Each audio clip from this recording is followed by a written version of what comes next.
আমাকে যদি জায়গা দিতেন আমি উপকৃত হতাম।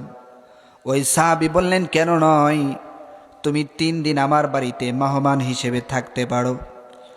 আমার ভাইয়েরা,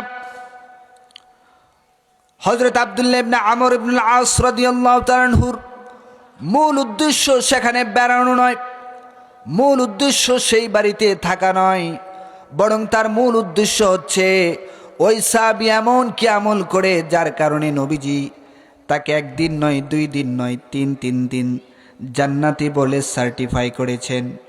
এজন্য ওই সাহাবী সকাল সন্ধ্যায় সর্বাবস্থায় ওই সাহাবীর পিছনে ছায়া হয়ে ঘুরতে থাকেন। তিনি যেখানে যান তার সাথে সাথে তিনিও যান, তিনি যেখানে ঘুমোতে যান তিনিও ঘুমাতে যান।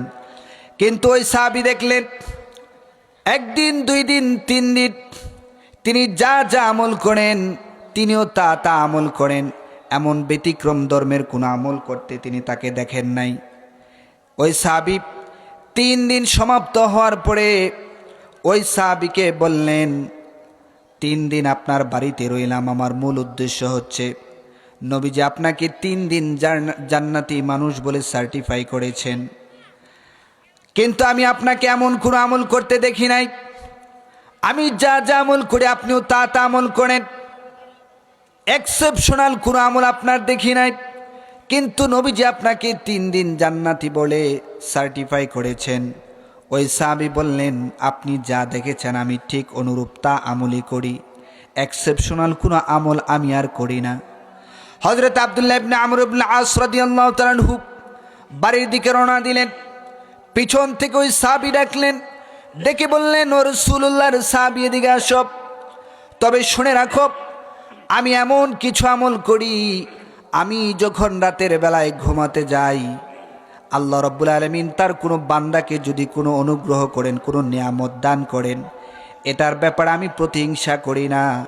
আরেকটা কাজ আমি করি, আমি যখন ঘুমাতে যাই সারাদিন আমি যাদের সাথে চলেছি, যেখানে আমি চলেছি, আমার সহপাঠী, আমার আপনজন, আমি সবাইকে মাফ করে দিয়ে ঘুমাতে যাই। সুবহানাল্লাহ পড়েন, সুবহানাল্লাহ। আমি ক্ষমা করে দেই।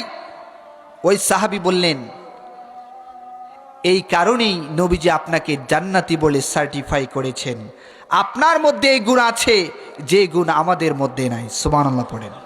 সুতরাং মানুষকে ক্ষমা করার দরকার আছে না নাই? নাকি প্রতিশোধ পরায়ণ হবেন? আপনি প্রতিশোধ পরায়ণ হবেন না ক্ষমাশীল হবেন? আপনি যদি আপনার ভাইকে ক্ষমা করেন আল্লাহ পাকও আপনাকে ক্ষমা করবেন, হতে পারে এই উসিলায় আল্লাহ পাক আপনাকে জান্নাতে পৌঁছে দিতে পারেন। কথা বলেন ঠিক না?